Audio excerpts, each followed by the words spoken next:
بسم اللہ الرحمن الرحیم۔ اللہ تعالیٰ نے سال کے 12 مہینے بنائے ہیں اور ان میں سے ایک رمضان کا مہینہ ہے جس کو اللہ نے اپنا مہینہ قرار دیا ہے، اور یہ جو مہینہ ہے اس میں اللہ تعالیٰ ایمان والوں کو مختلف قسم کے پیکیجز دیتا ہے تاکہ وہ مسلمان جو سال کے 11 مہینے غفلت کی وجہ سے اپنی آخرت نہیں بنا سکے اور مرنے کے بعد کی جو لمبی ایک زندگی ہے اس کے لیے کچھ زیادہ راہ تیار نہ کر سکے، وہ مختصر وقت میں اپنے لیے کچھ حاصل کر سکیں۔ یہ جو پیکیجز ہوتے ہیں اس میں اللہ رب العزت کی طرف سے سب سے بڑا پیکیج جو ملتا ہے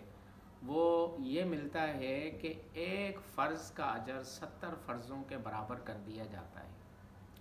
ایک آدمی ایک فرض نماز ادا کرے، حالانکہ فرض یہ اس کے اوپر ڈیو ہے، یہ وہ چیز ہے کہ جو اس کو ہر حال میں ادا کرنا ہے، لیکن اس کی ادائیگی پر اللہ تعالیٰ اس کو 70 فرضوں کے برابر اجر عطا فرماتا ہے۔ اسی طریقے سے جو سنتیں ہیں اور نوافل ہیں ان کا اجر فرضوں کے برابر کر دیا جاتا ہے، اور پھر اس مہینے میں روزے دار کو صرف روحانی اور باطنی طور پر اجر و ثواب کے اعتبار سے نہیں نوازا جاتا بلکہ ایمان والوں کی روزی کو بھی بڑھا دیا جاتا ہے، اور اس کے لیے اللہ تعالیٰ روزی میں وسعت کے غیب سے فیصلے فرماتے ہیں۔ پھر یہ رمضان کا جو مہینہ ہے یہ مہینہ قرآن کا مہینہ ہے۔ تراویح میں امام کے پیچھے کھڑے ہو کر جو ہم قرآن سنتے ہیں، ساری محنت سنانے والا کرتا ہے، وہ 20 مرتبہ اس پارے کو دہراتا ہے، سناتا ہے، ایک ترتیب بناتا ہے کہ مجھے پہلی رکعت کہاں سے شروع کرنی ہے، کہاں قرات مکمل کرنی ہے، پھر دوسری رکعت، وہ 20 رکعتوں کی پوری ایک ترتیب اپنے ذہن میں بناتا ہے، اور یہ ساری مشقت وہ کر رہا ہوتا ہے، لیکن جو لوگ اس کے پیچھے کھڑے ہوتے ہیں جتنا ثواب اس پڑھنے والے قاری کو ملتا ہے، سننے والوں کو بھی اللہ تعالیٰ اتنے ہی اجر و ثواب سے نوازتے ہیں، اور جس دن قاری صاحب کے قرآن کی تکمیل ہوتی ہے اسی دن سننے والوں کو بھی ایک قرآن مکمل کرنے کا اجر و ثواب حاصل ہوتا ہے۔ پھر یہ ایسا مقدس اور محترم مہینہ ہے کہ سال کے 11 مہینوں میں اپنی سستی کی وجہ سے، نیند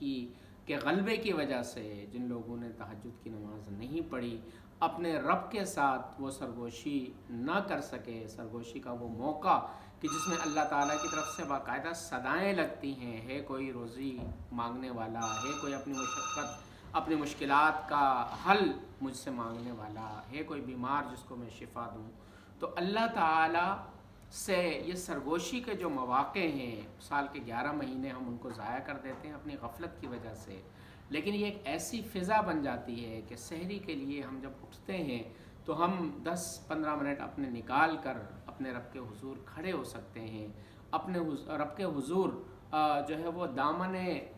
طلب پھیلا کر ہم اس سے دعائیں مانگ سکتے ہیں، اور اس کی طرف سے روزے داروں کی دعاؤں کی قبولیت کی جو نوید ہے وہ سحری کے وقت بھی ہے، وہ افطاری کے وقت بھی ہے۔ ہم اپنے رب سے جتنا زیادہ مانگیں گے، ہم مانگتے مانگتے شاید تھک جائیں، عاجز آ جائیں، لیکن وہ دیتے ہوئے کبھی نہیں تھکے گا، وہ مانگنے پر خوش ہوتا ہے، اور بندہ اپنی ضروریات جب اس کے سامنے رکھتا ہے تو وہ اپنی شان کے مطابق اس کو عطا کرتا ہے۔ ضرورت ہے اس مہینے کو کارآمد بنانے کی، ضرورت ہے اس مہینے میں کچھ کرنے کا عزم کرنے کی، ضرورت ہے کہ ہم